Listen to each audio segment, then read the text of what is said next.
adoración y hay una intercesión constante a favor de las naciones.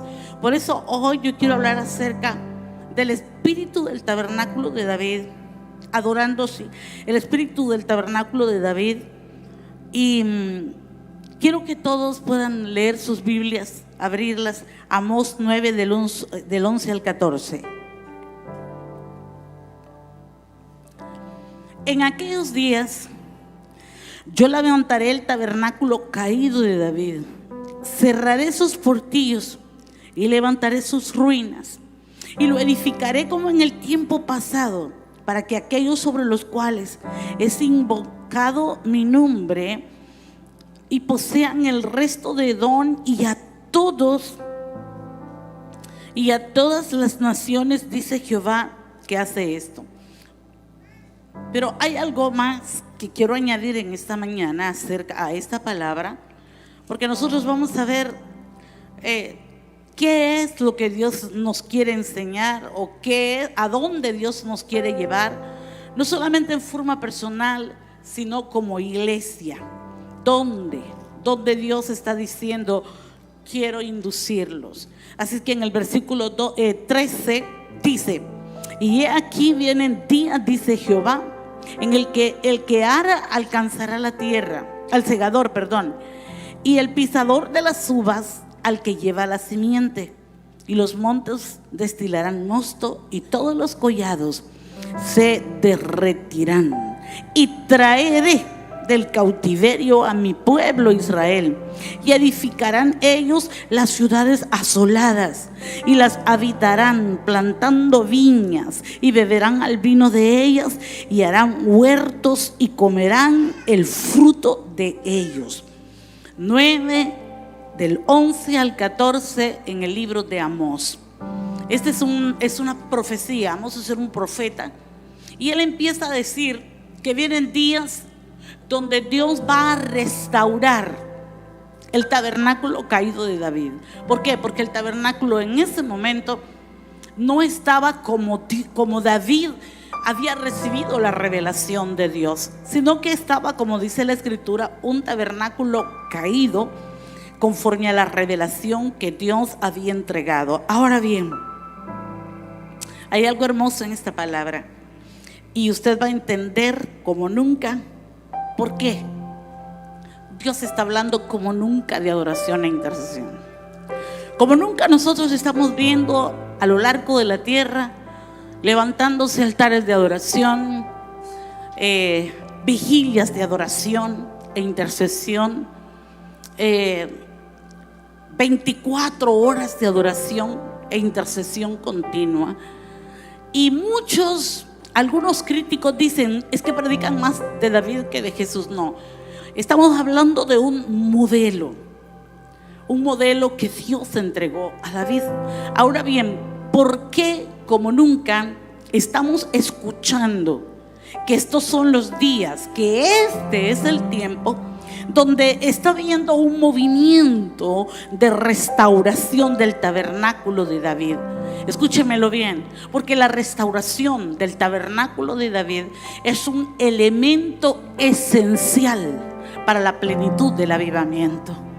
O sea, si queremos avivamiento, Dios va primeramente a despertar el espíritu de la adoración y de la intercesión.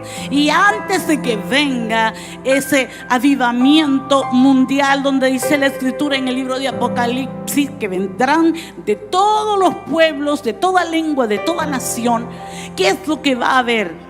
Altares de adoración e intercesión que se han levantado en los 4 puntos cardinales. Nosotros en los años 1800, 1900, ¿por qué? Porque en aquel tiempo más que todo era la restauración. En los años 50 se dio un movimiento carismático tremendo, donde salen todos esos cánticos bonitos, ¿verdad? Que nos hacen vibrar. Pueden pasar los años y siempre tienen ese fuego. ¿Por qué? Porque había una restauración carismática, los dones del Espíritu Santo. Y luego nosotros vemos más adelante que hubo más avivamiento, donde se fueron restaurando los diferentes ministerios. Estamos en un tiempo donde desde el año 2000, nosotros hemos del 90 para acá, estamos en un tiempo de restauración del ministerio apostólico. Ya eso no es nuevo.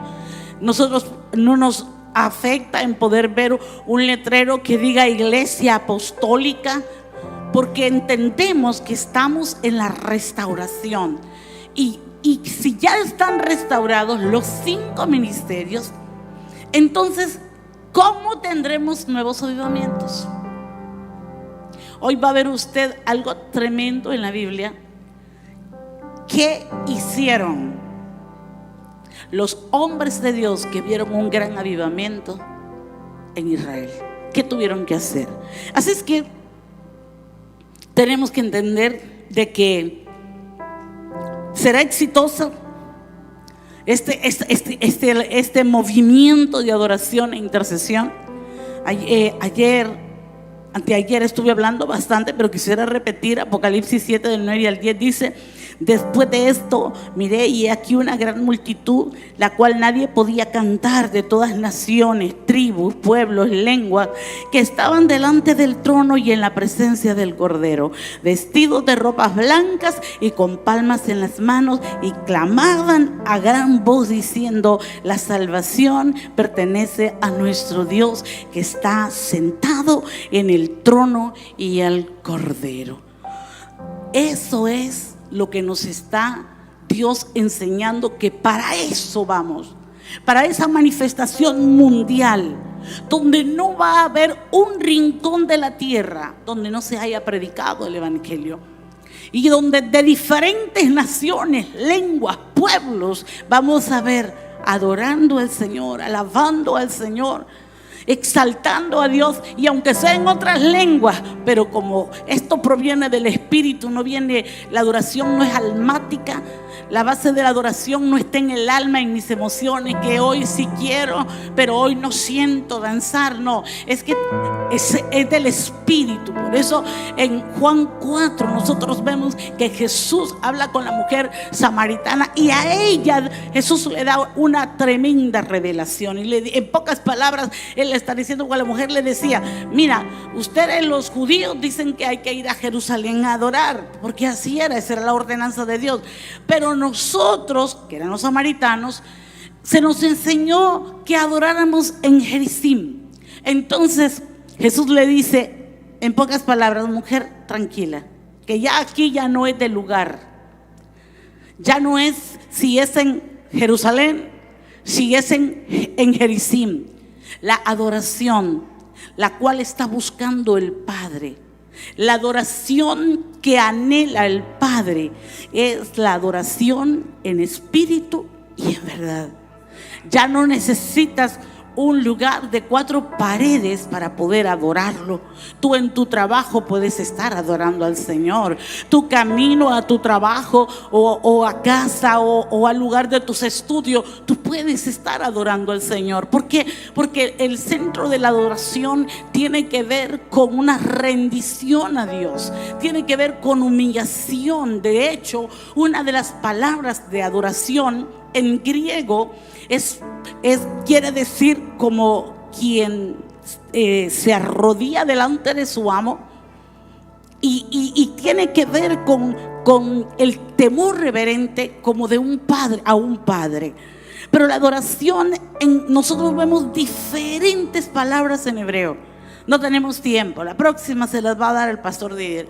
Pero las diferentes palabras en hebreo que nos hablan de las diferentes formas que nosotros podemos adorar a Dios, en espíritu y en verdad, dice Jesús. ¿Qué quiere decir eso en espíritu? No nace de mi mente, no nace de mi alma, porque hoy estoy alegre, hoy voy a saltar hasta el techo, hoy solo voy a ir a llorar. No.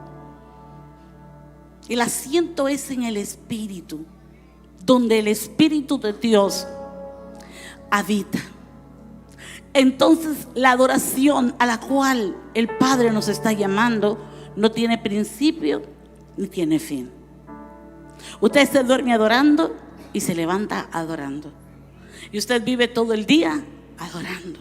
Es una adoración que no tiene fin, pero también tiene que ver, dice, en espíritu y en verdad.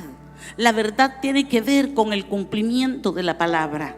Porque ¿de qué sirve que nosotros levantemos las manos? ¿De qué sirve que nosotros tengamos un espíritu despierto, sensible a la presencia de Dios, si en nuestras vidas hay pecado? Entonces no puede ser una adoración en espíritu y en verdad. Es necesario estar limpios, santificados.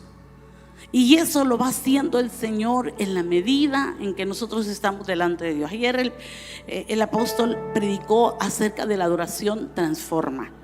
Así es que si alguien se convierte en un adorador, Dios va a transformar su vida. ¿Por qué? Porque hay un encuentro. Nos encontramos con Dios tal como Él es, pero Él se encuentra con nosotros tal como somos. Y cuando existe ese encuentro de Dios conmigo tal como yo soy, ¿sabe qué es lo que pasa? Hay una humillación. Señor, yo quiero cambiar. Límpiame, lávame, santifícame. Señor, yo quiero ser diferente. Entonces, una casa que adore en espíritu y en verdad será una iglesia donde habrá mucha santificación, donde no necesita reglas de legalismo, donde se pone la disciplina y ya se sabe que la última fila son de los pecadores, de los que han caído. No, sino que tiene que ver con una vida entregada a Dios. Entonces, Amós nos habla de que Dios va a levantar el tabernáculo caído de David. En el Antiguo Testamento se nos habla a nosotros de 3 lugares de adoración para Dios. El primero fue el tabernáculo de Moisés. Ese tabernáculo, aunque fue hecho en el desierto, estaba construido con los materiales más caros que existían en ese tiempo. Y era algo que lo tenían que levantar cada vez que la nube se movía. Ellos levantaban el arca y la llevaban hacia donde Dios los estaba dirigiendo. Luego David levanta el tabernáculo, en donde era una carpa, una tienda, y lo que había allí eran el arca, y habían danzores y habían danzoras, habían salmistas, habían gente con instrumentos, pero sobre todo la gloria de Dios estaba allí. Entonces luego viene el tercer templo, que es el templo de Salomón, hecho con tanta suntuosidad. Y cualquiera puede decir, ¿por qué Salomón lo hizo? Porque Dios lo pidió. Dios entregó los diseños y Dios dijo cómo debían ir. Sin embargo, a la hora de decir Dios, voy a restaurar uno de los 3 templos en los cuales me manifesté, porque los 3 templos hablaban acerca de la venida del Mesías. Todo tenía que ver una simbología profética de Jesucristo, del Redentor, todo lo que se hacía. Pero el Señor dice, no va a ser ni el templo de Salomón, ni el tabernáculo de Moisés. Va a ser el tabernáculo de David, el más sencillo de todos los 3 templos que se dieron, porque esa era una simple carpa donde todos la podían ver. Todos pasaban y miraban lo que estaba pasando. Ahora entenderemos qué es, por qué Dios escoge el tabernáculo de David y no escoge el de Salomón y el de Moisés, que también fueron órdenes dadas por Dios. Porque el tabernáculo de David fue una revelación, ya vamos a ver más adelante, que Dios le dio a David, a Gad y a Natán, 3 profetas. Y Dios les dio la revelación de cómo tenían que ministrar a Dios en ese tiempo. Recuerde que David es un prototipo de lo que es la venida de Jesucristo, el reino de Jesucristo aquí en la tierra. Y nosotros podemos encontrar en la palabra que cuando David empieza a levantar ese tabernáculo, nunca antes alguien había ministrado a Dios a través de esa manera. En Gabaón, donde estaba establecido el tabernáculo que había dejado Moisés, ahí se hacía holocausto mañana y tarde.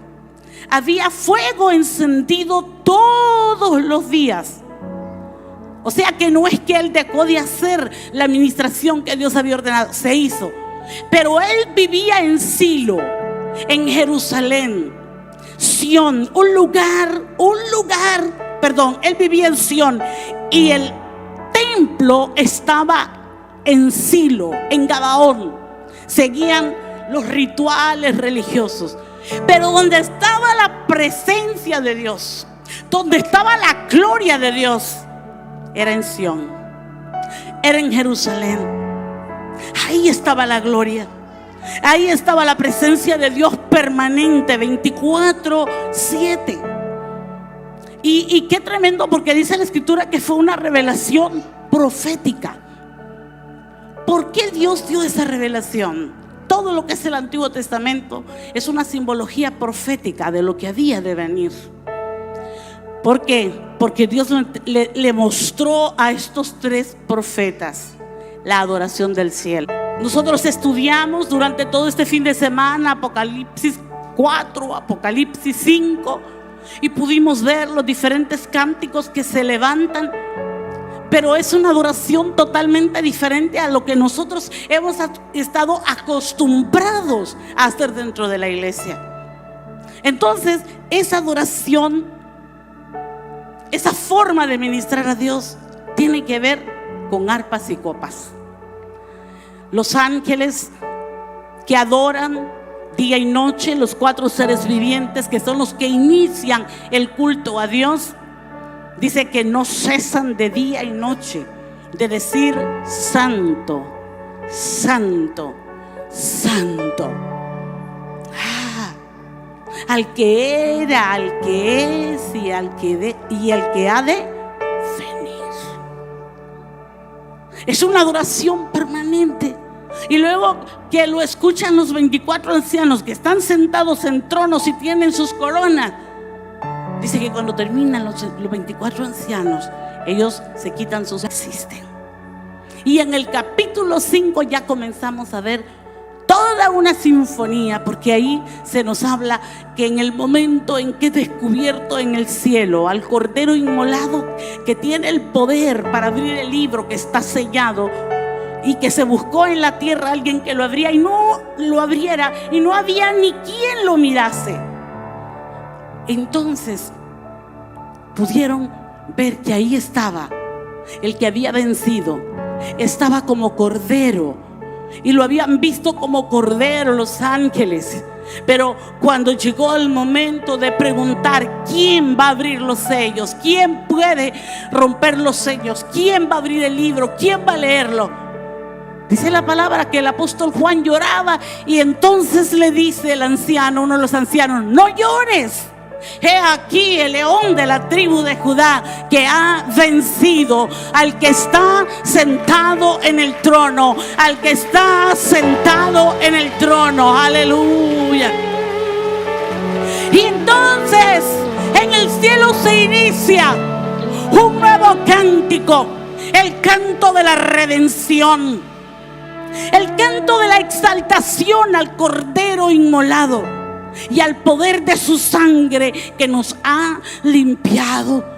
Y comienzan millares de ángeles a declarar: eres digno de recibir la gloria, la honra, las riquezas, el poder, las riquezas que están, todo lo que existe debajo del mar, en el cielo, debajo de la tierra. Todo te pertenece. Todas las riquezas de este mundo le pertenecen a Él. Entonces se levanta una adoración donde ya no solamente es al Padre, sino que también es a la obra que ha hecho el Cordero inmolado, Jesucristo, a David. Y Él comienza a establecerlo aquí en la tierra. Dice que vamos a ver más adelante cómo era este espíritu del tabernáculo de David, cómo era este modelo.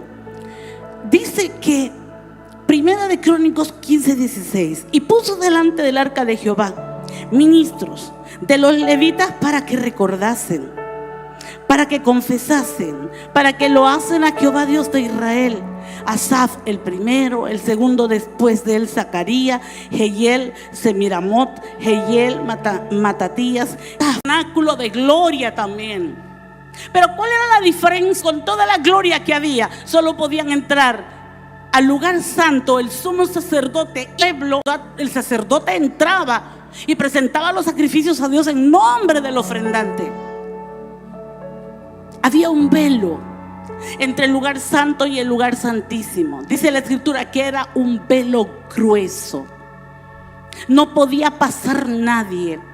Pero cuando el cordero que fue inmolado, ese cordero que murió en la cruz del Calvario, una de las señales de redención que dio fue que el velo fue partido de arriba hacia abajo, porque dice la escritura en el libro, su carne es el velo. Dice en Mateo 27:51, y aquí el velo del templo se rasgó en dos, de arriba hacia abajo, y la tierra tembló y las rocas se partieron. No solamente fue porque murió, es porque algo sobrenatural, por lo cual el Padre lo había mandado a la tierra, se había cumplido. Él, dice la escritura en Hebreos 10:20, por el camino nuevo y vivo que Él nos consagró a través del velo, esto es su carne. O sea que Él pagó el precio para que nosotros pudiésemos pasar por ese camino donde ya no había velo. Su carne misma era el velo. Y teniendo un gran sacerdote sobre la casa de Dios, acerquémonos con corazón sincero, en plena certidumbre de fe, purificados los corazones de una mala conciencia y lavados los cuerpos con agua pura. O sea, no podemos acercarnos a Dios con temor. En el Antiguo Testamento, si a alguno se le presentaba a Dios, ¿qué era lo primero que venía? Temor. Hoy muero, mis ojos han visto a Dios, porque el que lo miraba moría. Pero Jesús, Él mismo rompió el velo, pero su cuerpo, que fue golpeado, que fue azotado, que fue rasgado, se convirtió en el velo. ¿Qué quiere decir eso? Que el sacerdote, para poder entrar al lugar donde estaba el arca, que era la presencia de Dios, tenía que ser alguien que había sido santificado como el sumo sacerdote. Y era el único que podía. En aquel tiempo solo los sacerdotes, pero yo abrí un nuevo camino. Aleluya. Y la sangre de Él, su testimonio de haber vencido aquí en la tierra, nos da la libertad de entrar. Y porque dice, acerquémonos confiadamente al trono de la gracia, y hallaremos gracia y oportuno socorro. Ya sin miedo de que me voy a morir. Y si hay pecado, confesémoslo. Primera de Juan 1:9. Si confesamos nuestros pecados, fiel y justo es Dios para perdonar nuestros pecados y limpiarnos de toda maldad.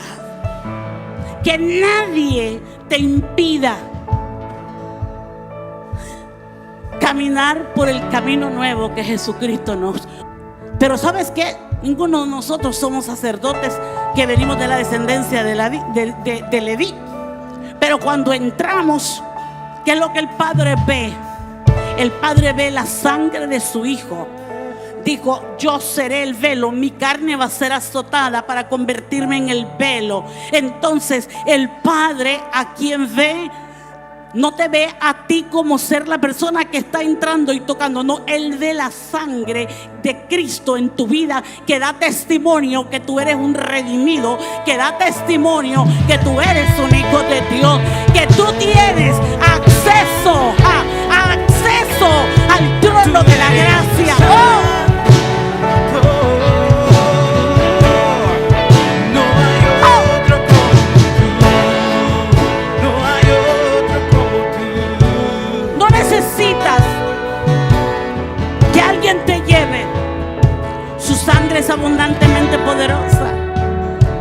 en Apocalipsis dice: y ellos vencieron por la sangre del Cordero y la palabra del testimonio.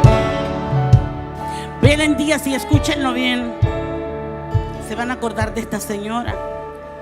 Vienen días donde mucho se va a predicar acerca del poder de la sangre de Jesús, acerca del poder de la redención. Y es una revelación tan profunda que va a romper cadenas de legalismo, cadenas de religiosidad, de culpa y de condenación. Porque cuando tú tienes revelación de que no es por obras, sino por la fe de la obra que Cristo Jesús hizo en la cruz del Calvario, tú ya no vas a andar todo cabizbajo. Es que tú vas a empezar a declarar lo que dice Hebreos 9, 13, 14. Si tienes problemas con la conciencia de las obras pasadas, tú vas a estar ahí todos los días hasta que eso se vaya. Yo declaro que la sangre de Cristo limpia mi conciencia de obras muertas. No hay otro como tú. Porque si la sangre de los toros y de los machos cabríos y la ceniza derramada tenía poder para perdón de pecados, ¿cuánto más la sangre de Jesucristo? ¿Cuánto más la sangre de Jesucristo?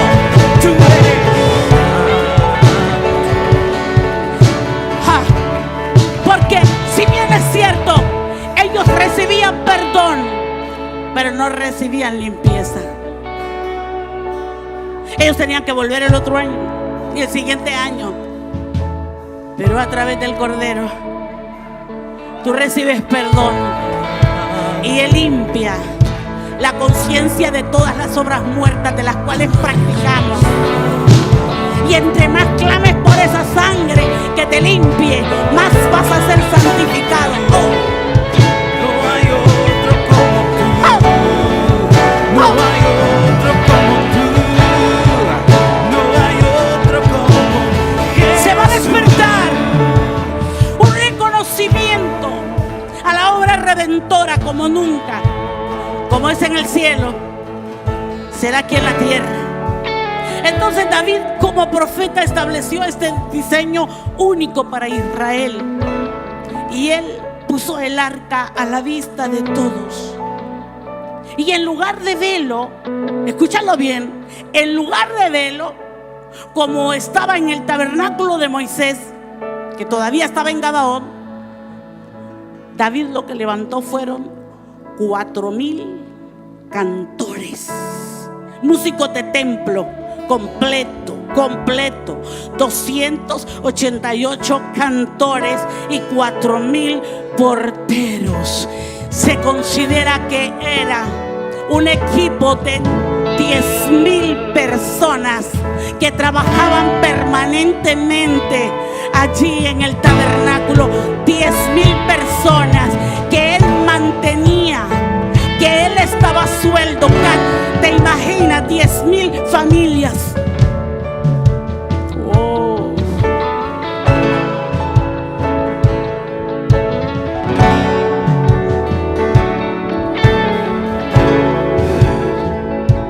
Santo.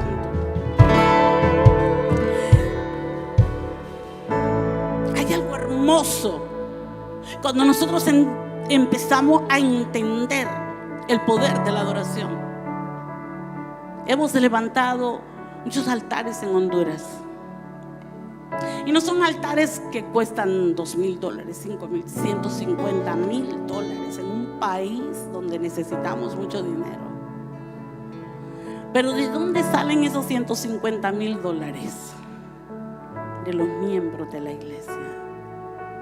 Porque ellos tienen una revelación de lo que es participar en un altar físicamente y sus recursos. No sé cuántos altares hemos levantado, yo ya no sé cuántos. Y no entendíamos y no sabíamos muchas cosas de las cuales ahora enseñamos. Pero teníamos una pasión desesperada por adorar.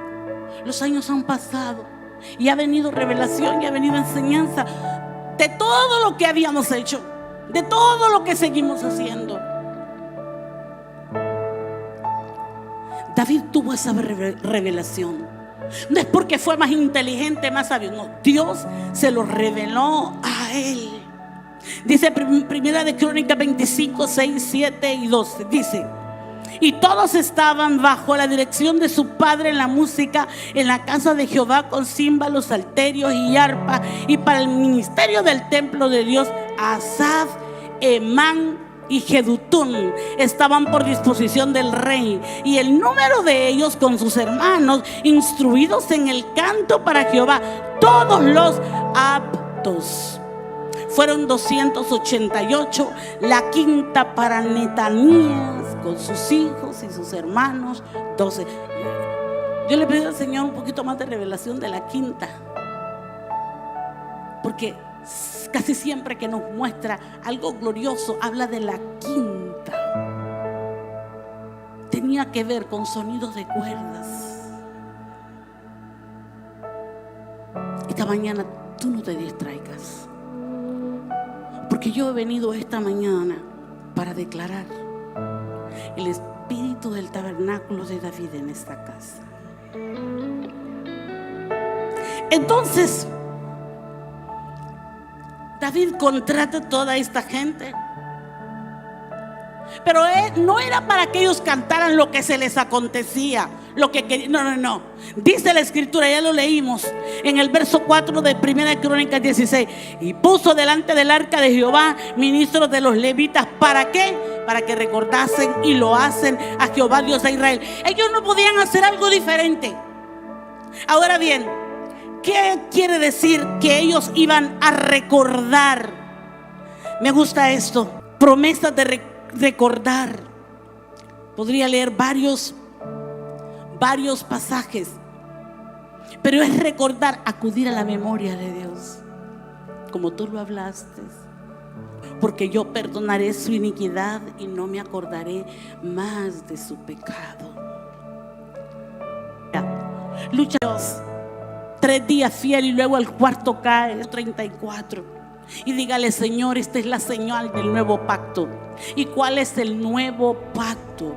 Es el pacto a través de Jesucristo, a través de su sangre derramada en la cruz del Calvario.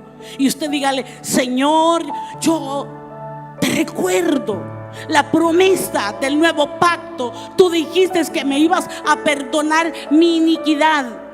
¿Cuál es mi iniquidad? A veces nosotros decimos: Señor, quítame este pecado, pero la iniquidad, voy a poner, es como un árbol. La iniquidad es la raíz, la que nos heredaron nuestros padres, nuestros abuelos, nuestros antepasados. Esa ira que viene de generación en generación, ese adulterio que viene de generación en generación, ese divorcio, esa fornicación, esos pecados sexuales. Pero no solamente dice que va a perdonar tu iniquidad, sino que dice: y no me acordaré más.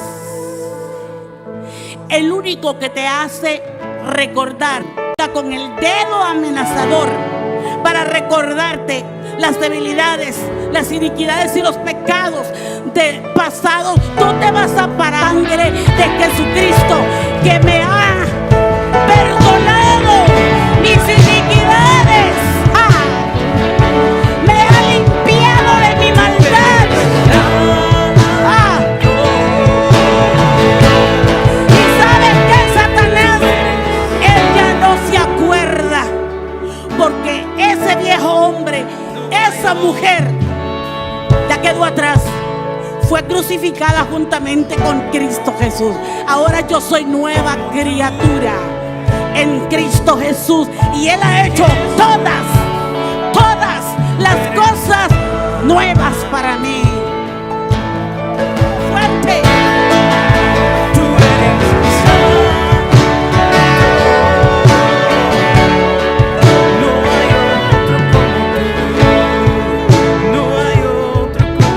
Escúchalo bien. También les dijo que confesaran. Y la palabra confesar, escúchalo bien, tiene que ver con una palabra que quiere decir una piedra o una flecha. O sea, está hablando de una alabanza de guerra, una adoración que establece el dominio de Jesucristo en un lugar. Entonces, ¿qué pasó en Sión? Sión era un lugar alto y estaba ocupado por gigantes. Fueron quitados a través del espíritu de conquista que había en la vida de David y sobre todo su equipo, su ejército. Pero ¿qué pasó en Sión? Sión era un lugar que estaba alto y desde ahí ellos podían ver cuando el enemigo se acercaba. Pero no solamente era ver al enemigo que se acercaba. Cuando el enemigo venía cerca, había un arca, había una carpa donde estaba el arca y donde estaban los músicos y donde estaban los cantores, y en las puertas 4,000 que eran turnados. Y empieza David y dice: consultemos a Jehová cómo vamos a librar esta guerra. Y cuando nosotros vemos en la Biblia la guerra, nunca la estrategia fue la misma. Algunas veces fueron por emboscada, otras veces fueron con cánticos, otras veces fueron a la ofensiva, otras veces fue porque Dios permitió que se acercaran, pero Él siempre estaba dando la estrategia exacta para esa guerra. ¿Ustedes imaginan? Y están ahí los salmistas y comienzan a adorar y les dicen: el rey viene a consultar porque se acerca un ejército enemigo. ¿Qué dice el Señor para este pueblo que tiene que conquistar, que tiene que batallar?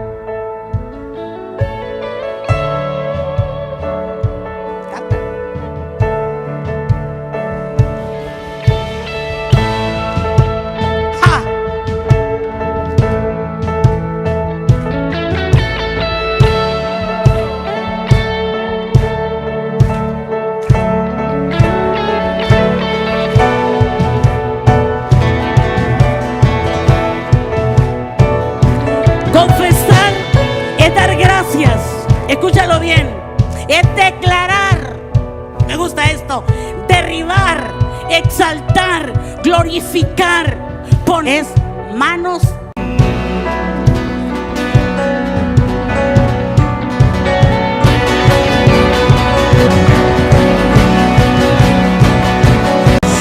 Oigo el león rugir, veo el fuego en las antorchas, marchando a la guerra, y siento el galopar de los caballos. Oigo el león rugir, galopar de los caballos. Oigo el león rugir, veo el fuego en las antorchas, marchando a la guerra. Toda fuerza del enemigo es derribada en el nombre de Jesús, porque hoy confesamos el poder del nombre que es sobre todo nombre, y declaramos hoy que todo ejército, que toda fuerza demoníaca que se ha levantado en contra de cada uno de nosotros, de nuestras casas, de esta casa ministerial, cae en el nombre de Jesús. Avivamiento. Vamos, con tus palmas, con tus banderos. Avivamiento.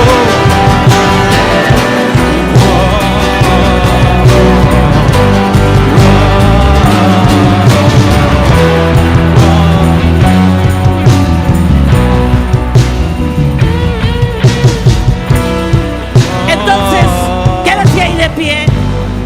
Pero también les dice: denlo oro. ¿Qué les dijo primero? Recuérdenle. ¿Qué era lo que había? Una declaración de las promesas de Dios, recordándole el pacto abrámico, en canto. Luego la confesión, una alabanza, dar gracias. Pero luego estaba lo hacen, dar loor. Y dar loor es alardear, hacer espectáculo. Pastor, si no te gustan los espectáculos, vas a tener problemas.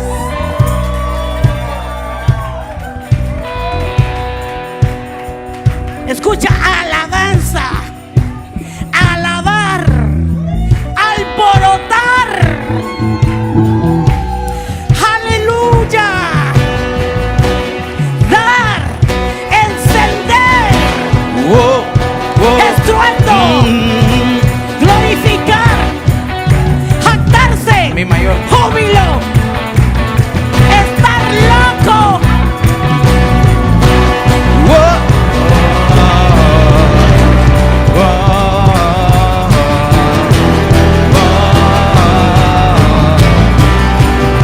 Avivamiento.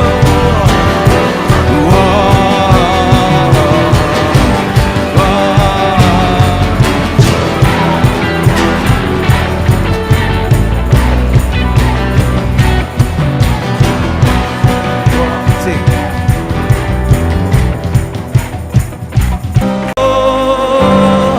Danzaría en tu casa, Señor, y que vamos lo diría. ¿Cuántos quieren dar loor al Señor hoy? ¿Cuántos se enloquecen hoy a causa de la presencia del Señor? ¡Ah!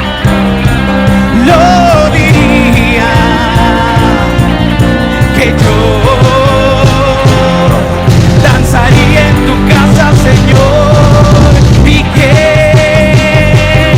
lo diría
te deja dormir. Ese sufrimiento que llevas a sola, pero que Él lo conoce. Dice el Señor: te voy a redimir de todo. De todo. Y todo es todo. Casa, finanzas, salud,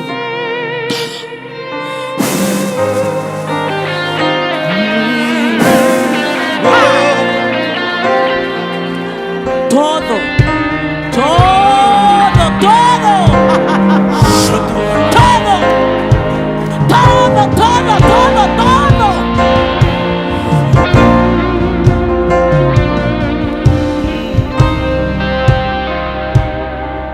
Puede sentarse. Cuando tú tienes un profeta en la iglesia, hay de todo. Y yo le doy gracias al Señor por los pastores, porque me han dado libertad. Pueden sentarse, porque yo quiero impartir hoy algo muy hermoso. La adoración, la cualidad del espíritu del tabernáculo de David era la misma cualidad de la adoración del cielo, basada en admiración. Y leemos los salmos, los escritos por David. Él expone una pasión. Él expone un hambre y una sed por la presencia de Dios. Pero Él expresa también una admiración por la belleza de Dios. ¿Y qué es lo que hay en el cielo? Sentado en el trono y el Cordero. Entonces David desarrolla también en ese tabernáculo esa adoración.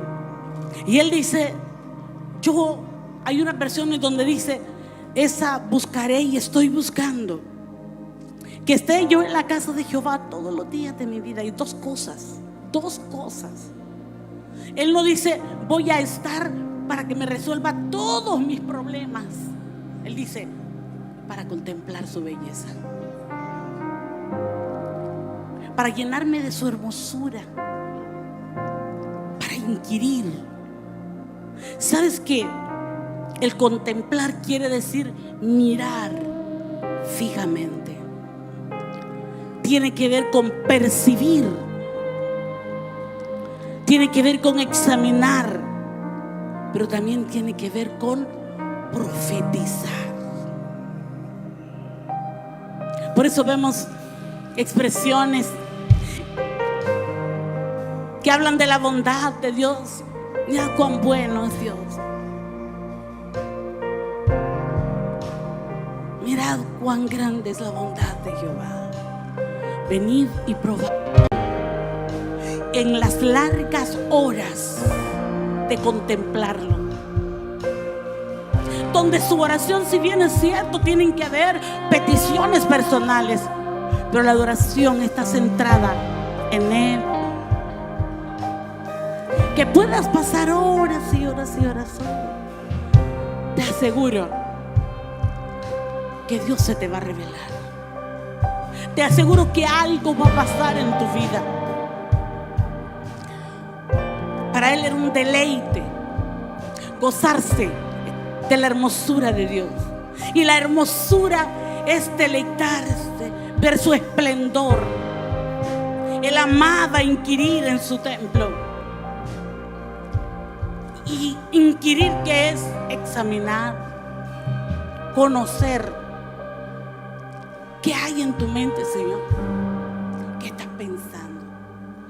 ¿Cuál es tu querer y tu hacer para mi vida en estos momentos? O sea, habla de un hombre que la Biblia sí lo define como un hombre que fue profeta, que fue rey, que fue juez, que fue sacerdote. O sea, era un hombre que estaba lleno de la pasión por Dios y cometió errores y grandes errores.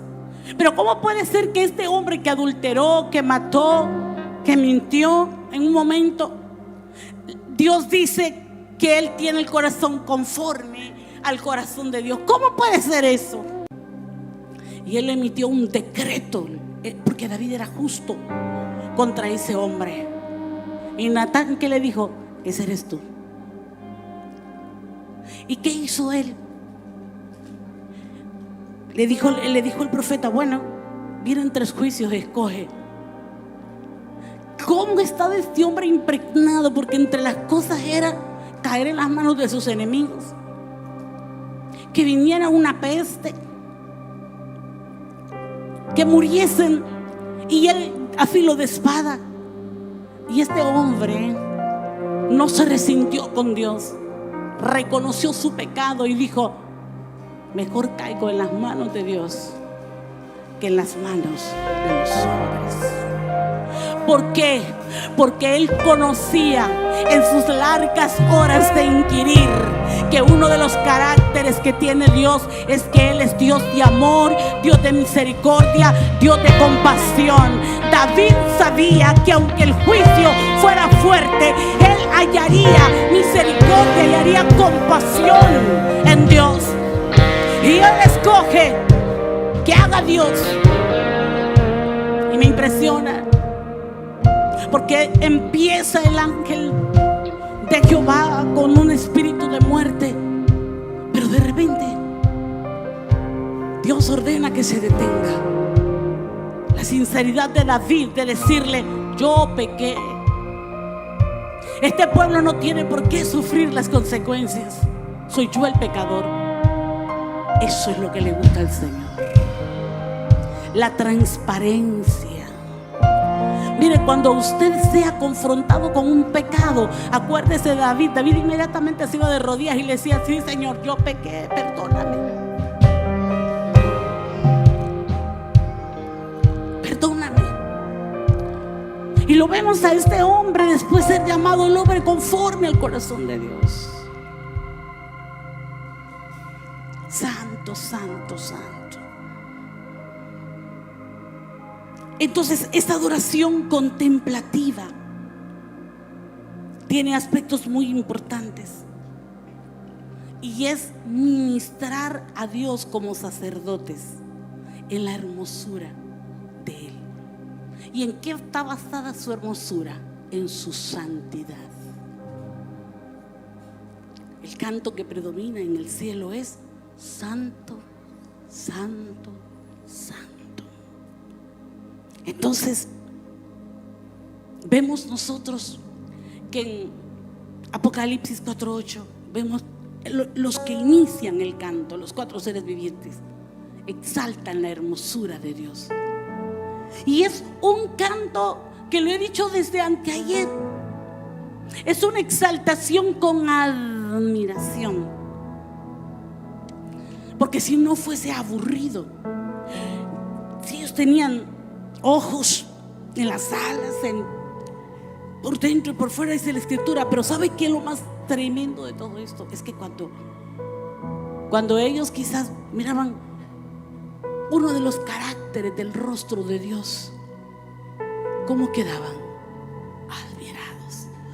Se les manifestaba el Dios Jireh, y ellos pueden ver los milagros que hace el Dios Jireh, y ellos no pueden decir otra cosa más que: santo, santo, santo.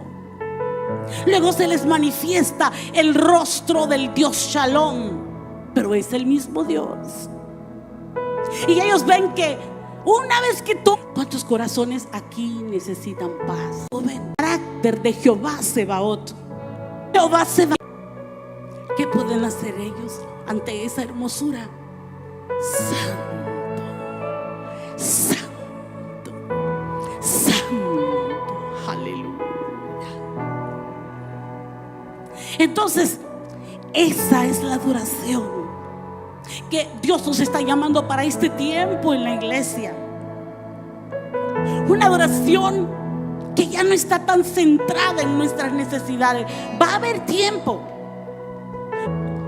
que hacerlo. La conocíamos, no teníamos tanta revelación de cómo enseñarlo, cómo impulsar al pueblo. Y un día en una reunión, eso lo he practicado por muchos lugares, por ver la iglesia, y empezamos a adorar a Dios. Y no pasó nada, se fue uno, otro. Yo me quedé allí frustrada y le dije: Señor, enséñanos. Se quedó mi yerno, y de pronto solo empezamos a decir: santo, santo, santo. Yo solo oí por allá que cayó mi yerno, y yo estaba bañada en lágrimas. Ese lugar se saturó de la santidad de Dios. Mi esposo, cuando vio que no salíamos, fue a buscarnos. Se quedó. Los otros que habían salido se quedaron. Mica, que es la directora, la pastora de artes, ella estaba ensayando con las de artes, y dijo: ¿qué pasa? Porque eran gritos de todo el liderazgo: santo, santo. Y luego se nos reveló el corazón del Padre: papá, papito, santo, santo, santo. Mi hija dice que cuando ella entró, dijo: la presencia de Dios está aquí. Es el arca. Mi hijo menor estaba practicando, lo mandé a llamar, y cuando él puso los pies en el umbral, dijo: lo suficientemente santificados. Porque cuando tú lo adoras a Él, tú te encuentras con la santidad de Dios. Te es revelado el Dios que es santo, pero ese rostro de Dios como santo comienza a embellecerte a ti también. Y ese día 2 horas gritábamos, no habían palabras, miento tan genuino. Jóvenes con mi esposo, de hecho yo tenía 19 años cuando di a luz la vida de él. Yo le dije: hijo, perdóname, por ser el mayor te pusimos cargas que no debías cargar con ellas. Perdóname, hijo, porque te hice madurar antes de tiempo. Era un espíritu de santidad en ese lugar que desgarraba el corazón.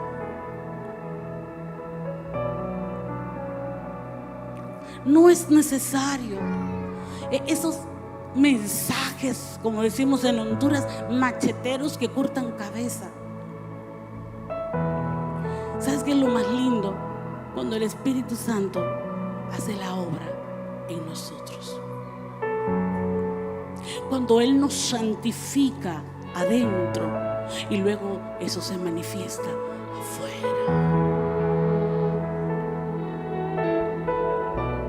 Y hemos tenido tiempo de estar horas y horas y horas y horas adorándolo. Amados, de la senda que conduce a la unidad es el camino de la santidad. Y algo que produce la adoración es que nos protege en medio de la guerra. En Josué capítulo 3, la santidad no solo nos dice, la santidad también nos protege en el contexto de la guerra. Josué 3, 5, 6. Y Josué dijo al pueblo: santifíquense, porque Jehová hará maravillas mañana entre vosotros. Y le habló Josué a los sacerdotes diciendo: tomen el arca del pacto y pasen delante del pueblo. Y ellos tomaron el arca del pacto y fueron delante del pueblo. O sea, la santidad no solamente nos protege, sino que nos guarda en medio de la batalla. Ellos iban a conquistar una tierra que estaba ocupada de gigantes. Iban a cruzar un río en tiempos de cosecha, que la historia dice que tienden a desbordarse. ¿Y qué les dijo Josué? Santifíquense, porque mañana Dios hará grandes maravillas. Iglesia, santifíquense, porque los días que vienen Dios hará maravillas en este lugar.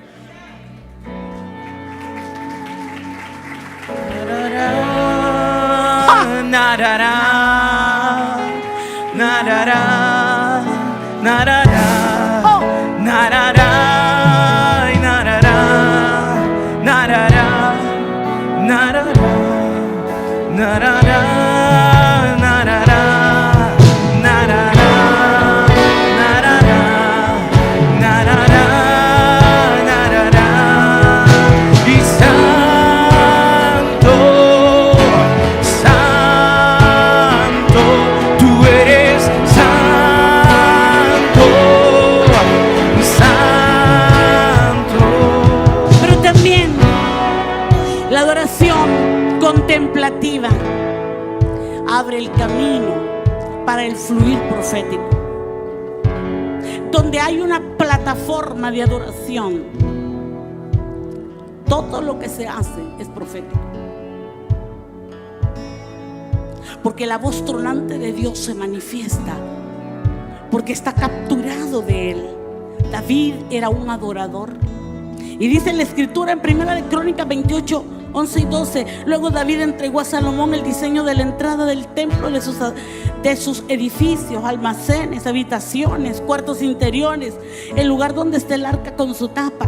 Pero también le entregó el diseño de todo lo que el Espíritu le había puesto en su mente sobre los atrios del templo del Señor, para los cuartos de alrededor, para los tesoros del templo y para los depósitos de ofrendas sagradas. ¿Qué quiere decir? Que mientras él contemplaba la hermosura de Dios, inquiría en su santo templo, ¿qué pasaba? Dios revelaba. Y es como que Dios le haya dicho: David, toma lápiz y papel y escribe. Una iglesia donde hay adoración extravagante, contemplativa, habrá siempre revelación. Habrá siempre un fluir profético. Un fluir profético. La adoración tiene que ver con pasión. Muchos de nosotros, a nosotros nos enseñaron de que llegar al Señor era para no irte al infierno. Había un poema de la Edad Media que hablaba: yo te amo. No te amo por el amor al cielo ni por el temor al infierno. Es un amor puro que tiene que ver en esa pasión que no tiene fin. Es más, a veces tú no quieres ni dormir. Es un sentimiento que te traspasa. Y la gente va a comenzar a sentir la diferencia. Porque entre más nos acercamos a Él, más nos vamos a parecer a Él. Entre más nosotros contemplemos la hermosura de su santidad, esa santidad vendrá sobre nosotros. Y eso va a ir creciendo día tras día, 1 hora, 2 horas, 3 horas. Hace un par de años Dios me dijo: hazme una convocatoria a jóvenes que no sea menos de 100, y les vas a impartir el espíritu profético. Y fueron 1000 jóvenes. ¿Cuánto? 1200 jóvenes, viernes y sábado.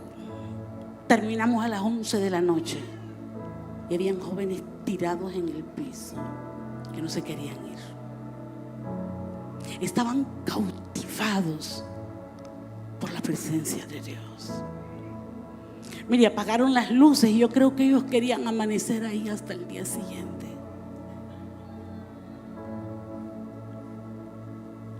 Muchas veces creemos que los jóvenes solo sirven para estorbar. Pero este es el tiempo, jóvenes que están aquí, este es un tiempo donde Dios está derramando de su espíritu sobre los jóvenes. Los jóvenes serán los que llevarán la antorcha del avivamiento por las ciudades y las naciones. Niños, hemos tenido experiencias en la iglesia que me llamaron una vez: pastora, ven. Yo dije: Dios mío, algún accidente. Y cuando llegué, todo el centro estaban los niños llorando, grites llorando. Cuando yo entré dije: Dios, ¿qué hago? Y yo iba a imponer manos, que el Señor me dijo: no pongas manos, porque yo estoy aquí. Llévalos a la iglesia. Y bajé con ellos, me dijo: súbelos al púlpito, y los subí. Y el Señor me dijo: y mira lo que ahora yo voy a hacer. Bajamos y luego le dije a los padres que buscaran los niños. Ese culto se hizo partirlos, porque los padres sentir fuertemente este espíritu. Entonces vemos que el espíritu de adoración restaura el modelo de cielo para las familias. Este movimiento de adoración, ¿cierto? El que quiso, ¿me acuerdas el nombre? Sí, Usa, y quiso agarrarla y quedó muerto. Entonces David tuvo temor y dijo: dejémosla en la casa de Obed-edom. Y el arca estuvo 3 meses. Escúchalo bien, 3 meses. Hay gente que sí sabe qué hacer y cómo comportarse cuando la presencia de Dios está en un lugar. Joven que estás ahí, que me estás viendo, levanta la mano. Hay algo fuerte que está cayendo sobre ti y tú lo sabes. No pares. Entonces, 3 meses. ¿Y qué pasó en la casa de Obed-edom? Más de 60 hermanos se reunían, y seguro que con sus mujeres y sus hijos, y adoraron por 3 meses. Escucha, iglesia, por 3 meses adoró la casa de Obed-edom. Y no solamente su casa, sus hermanos. Y llegó oídos a David, noticias a David de lo que estaba pasando en la casa de Obed-edom. Él estaba desesperado por traer el arca a Jerusalén, pero él se le había olvidado que había que traerla en los hombros de los sacerdotes. Primeramente pensó como general, y en el capítulo 3 él reunió a los capitanes y a los generales del ejército. Sabe que cuando estamos muy entrenados en la conquista, a veces todo lo queremos hacer con guerra. Él convocó a los capitanes, los generales. No, llevémosla en carro. Pero después él convocó al sacerdocio, los que sabían de la presencia de Dios. Y entonces la llevó el arca de la forma más correcta sobre los hombros. Pero ¿qué pasó en la casa de Obed-edom? En 3 meses Dios prosperó su casa. Tanto que cuando David-edom se llevó el arca, Obed-edom dijo: se va a la presencia, pues yo también me voy con ella.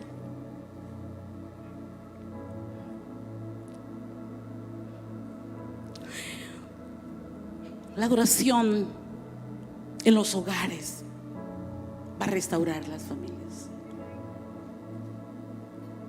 Matrimonios que vengan a esta casa como familias, créanlo, Dios va a traer unidad en sus matrimonios, en sus familias. Mujeres algunas veces ni siquiera van a tener que reclamar sus derechos. Mi padre es un buen suegro. Él exige a los varones cómo tratar a las mujeres. Hombres, no se aflijan. porque también Él es un buen suegro para los hombres. Él va a poner en el corazón de las mujeres cómo debemos tratar a nuestro esposo. Porque lo que más hay en un lugar donde hay adoración es restauración. La gente se sana, la gente se libera. Y escúchemelo bien esto: el espíritu del tabernáculo desata la cosecha de almas, el evangelismo. ¿Recuerda usted en el concilio de Jerusalén? Muchos empezaron a hablar en contra de Pablo y otros que estaban predicándole a los gentiles, porque ellos creían que el evangelio solo era para el pueblo judío. Y se levanta Jacob y dice, el apóstol, y dice en Hechos 15 del 16 al 18: y después de esto, dice, volveré y reedificaré el tabernáculo caído, que está caído, y repararé sus ruinas y lo volveré a levantar. O sea, en Hechos 15 del 16 al 18 dice Jacob: este es el tiempo, es ahora, el tiempo del cumplimiento de la reedificación del tabernáculo de David. Que no solamente es cantar, saltar, adorar, sino que la puerta se abre y comienzan a venir las almas. ¿Y por qué vendrán las almas? Porque donde hay una plataforma de adoración, hay un mover sobrenatural. La gente se sana sin que los toquen. La gente se libera a veces sin que los ministren. Saben que hace algunos días estaba batallando con una bacteria y no había manera. Y recibí un mensaje de una mujer que me hizo llorar. Me escribió y me dijo: estamos creyendo en su sanidad. Yo sé lo duro que es eso. Yo tuve 20 años esa bacteria, pero en una reunión de mujeres que usted estaba dirigiendo y usted oró por los enfermos, usted oró por mí, y esa bacteria se fue de mi cuerpo y nunca más volví a padecer de ella. Sanidades, milagros. ¿Y sabes qué más? Que me gusta esto, porque donde hay adoración hay conquista. Se desata la intercesión de guerra, como dice en el Salmo 149. Se desatan los decretos del cielo, con las armas levantadas, como espadas de dos filos. Dice que nosotros ponemos cadenas, grilletes a las fuerzas espirituales que se han levantado contra nosotros. Ponemos cadenas y grilletes sobre las fuerzas espirituales, los espíritus territoriales de la ciudad a donde Dios nos ha establecido, estados en el cielo. Y entonces se convierte en un lugar de juicios. Hay autoridad de gobierno, y esa es la intercesión apostólica. Esa es la intercesión profética que va de la mano con la adoración. Ayer lo pudieron ver, estábamos adorando. Donde estamos adorando, yo puedo ver en esta hora a alguien que tiene una protuberancia en una parte de su cuerpo, como una pelota, y eso lo tiene preocupado porque esa pelota ha ido creciendo. Hoy hay sanidad, hoy hay milagros. Y quiero terminar con esto, porque no solamente es para la iglesia, para la ciudad. Escúchamelo bien.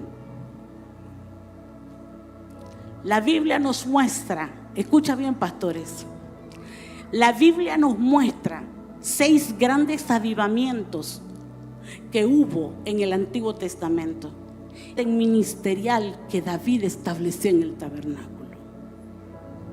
Y todos estos 6 que nos habla la Biblia,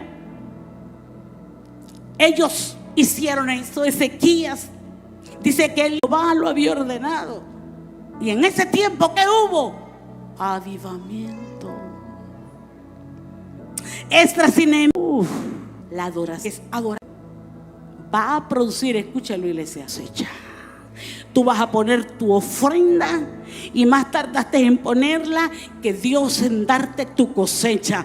Tú sembrando alcanzará al segador un proceso acelerado de cosecha para esta casa. Oh.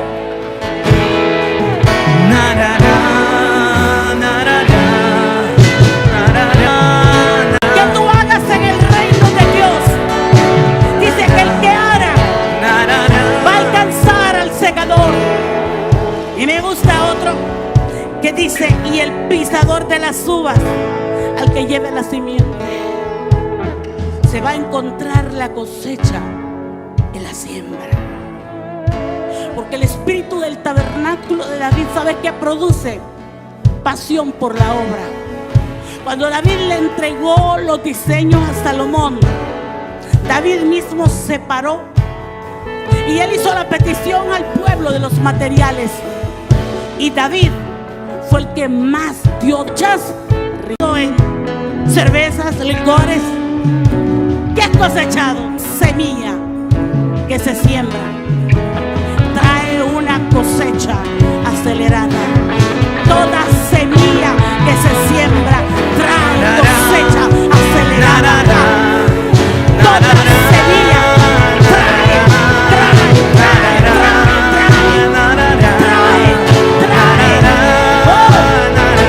Tú eres santo, santo, tú eres santo.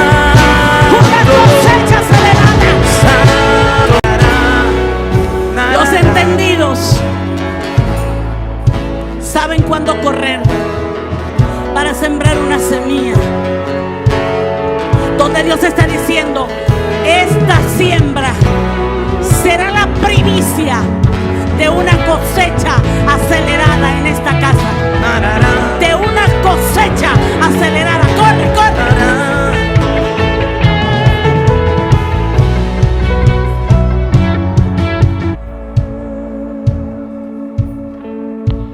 Aleluya.